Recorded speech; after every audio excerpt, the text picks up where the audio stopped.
get off of Instagram, because these things only come as a distraction. These things are only here to throw you off focus. So tap your neighbor and encourage them and say, stay focused. Isaiah didn't stop there. For the 31st verse says, but they that wait upon the Lord, he shall renew their strength. I believe that Isaiah just wasn't talking about physical strength, but I think he was talking about three components of strength, which I found in the biblical text.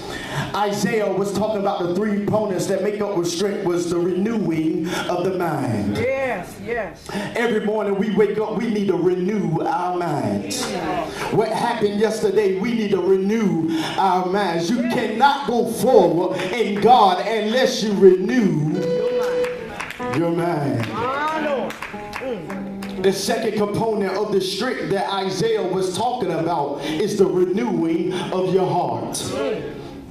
Some of us need to renew our hearts. The Bible declares that only the pure in heart shall see God. That's right. So I come to let you know, if you got a little bit of jealousy in there, if you got a little bit of hatred in there, if you got a little bit of strife in there, if you got a little bit of envy in there, you better get that together quickly. That's right. That's right.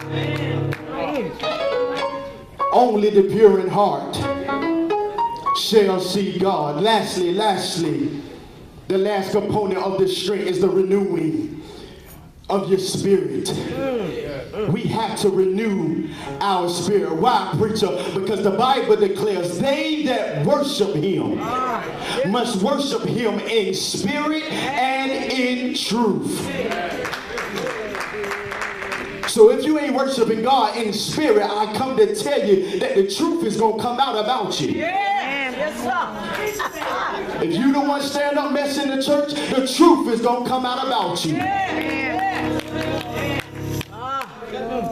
Renew your spirit. Young people fainting, giving up, throwing in the towel, losing, compromising, quitting is not an option concerning you. But it's important that we wait on God, young people. It's important that we wait on God. Why? We don't want to ever move or act out of God's timing. That's right. That's right. God's timing is the best timing. That's right. You can move or act out of the timing of God, and it will cause you, it will hinder you from getting your blessing. That's right. That's right. So stay in God's timing. The reason why, young people, it's important to wait on God, it will teach you how to be humble. Yes, sir. It will teach you how to be humble. That's what's wrong with the church. Ain't nobody humble no more. It will teach you how to be humble. Humbleness teaches us how to decrease ourselves so that God can do the increasing. I am convinced that God got some blessings for you. I am convinced that God got some things for you, but you got to learn how to decrease your own self. Oh, I got too many perfect folk in here that don't want to decrease their own self. But if you really need something from God, you'll learn how to decrease your own self so that God can do the increasing. Being humble makes you realize, young people, that everything concerning the church is not all about you. That's right. That's right. It'll make you realize everything concerning the church is not all about you. And we have it twisted. That's why we feel like it's all about the preacher. That's why we feel like it's all about the choir. That's why we feel like it's all about the musician. That's why we feel like it's all about the usher. We're more worried about who cooking chicken at the next Sunday service than chasing after the heart of God. We're more worried about whose turn is it to cut the church grass than chasing after the heart of God. It's important that we chase after the heart of God. And God is saying, when did all these things become more important than me?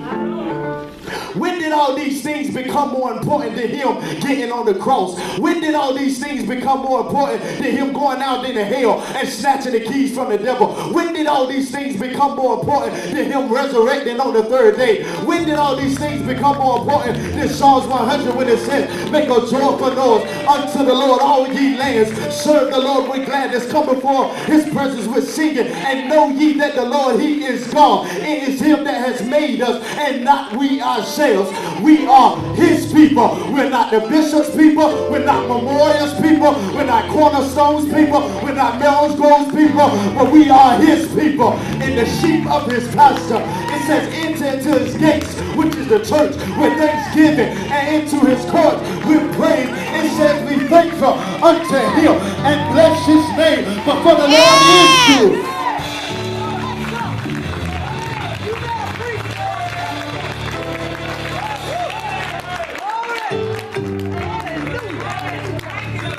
For the Lord is good, and his mercy is everlasting, and his truth endures to all generations. Young people, fainting is not an option concerning you. Also, waiting on the Lord teaches us how to be patient. Memorial, you're going through a situation right now. We have to be patient. Being patient is accepting the things that we cannot change on our own. But I'm so glad that I can resort to a source that's higher than me that can make things happen. He can put things in perspective that nobody else can put in perspective. Patience. How do you know that patience works, preacher? How do you know that it works? Daniel waited patiently on the Lord. He was in a temporary situation, which was the lion's den. Not only Daniel, Jonah was in the belly of the whale, but he waited patiently on the Lord. The 3 Hebrew boys was in the fiery furnace, but they waited patiently on the Lord. And for them waiting patiently, God delivered the 3 Hebrew boys. He delivered Daniel from the lion's den. He delivered Jonah from the belly of the whale. I am convinced to know whatever troubles that I am, whatever troubles that I'm going through, if I be patient and wait on God, he will deliver me.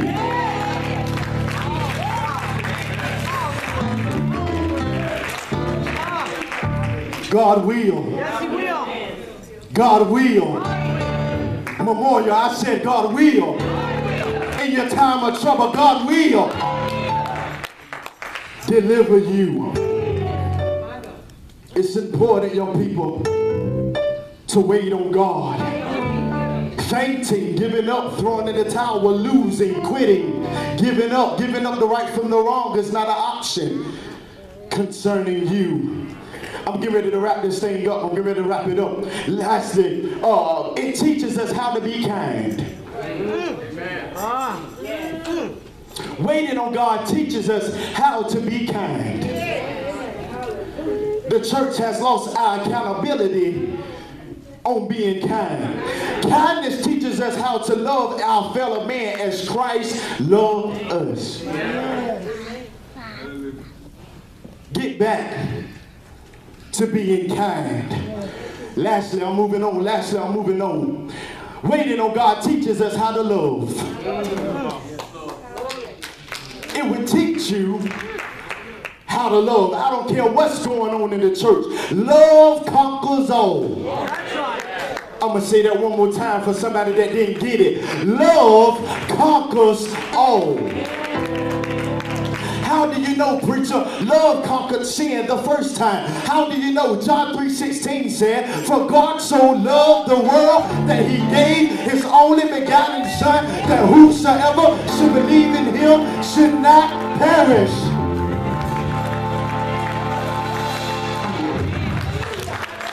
but have everlasting life. How many living to live again? How many living so you can have everlasting life? Oh, come on, don't y'all fool me. How many really living to live again. I'm getting ready to get out of here. I'm getting ready to get out of here. Young people, I come to let you know that quitting, fainting, giving up, throwing in the towel, compromising, it's not an option concerning you. But there is another option. This line is never busy. This option never slumbers nor sleeps. This option came down 42 generations. This option was born in a manger. Not only that, this is the same option that stopped by the pool of Bethesda and healed the lame man. This is the same option that fed the 5,000. This is the option that stopped by Lazarus' tomb and raised him from the dead. But most of all, this option died for me. They put nails in his hands. They put nails in his feet. They pierced him in the side. But I'm so glad that on the third day, he got up with all power in his hands. Is anybody glad that you got another option? Is anybody glad that you got another option? I'm so glad that I chose this option. The reason why I'm so glad that I chose this option, because if I didn't choose him, I could have been laying in a cold grave. If I didn't choose this option, I could have lost my mind. If I didn't choose this option, I could have lost my family. But grace be to God, he lifted me above all I can even ask or what I can even think. But the significant thing is, that even though I chose Jesus, I'm so glad that Jesus chose me. Is anybody glad that the Lord chose you? Is anybody glad that he chose you? He picked me up, turned me around, placed my feet on higher ground. Shout glory! Shout glory!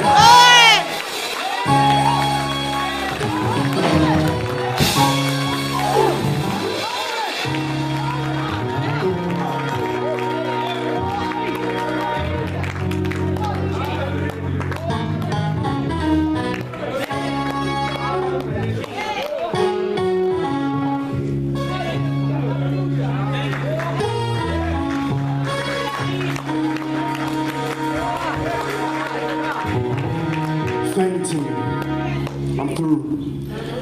It's not an option, young people, concerning you. Aren't you glad about that you got another option? Yeah. Aren't you excited about option Jesus? Yeah.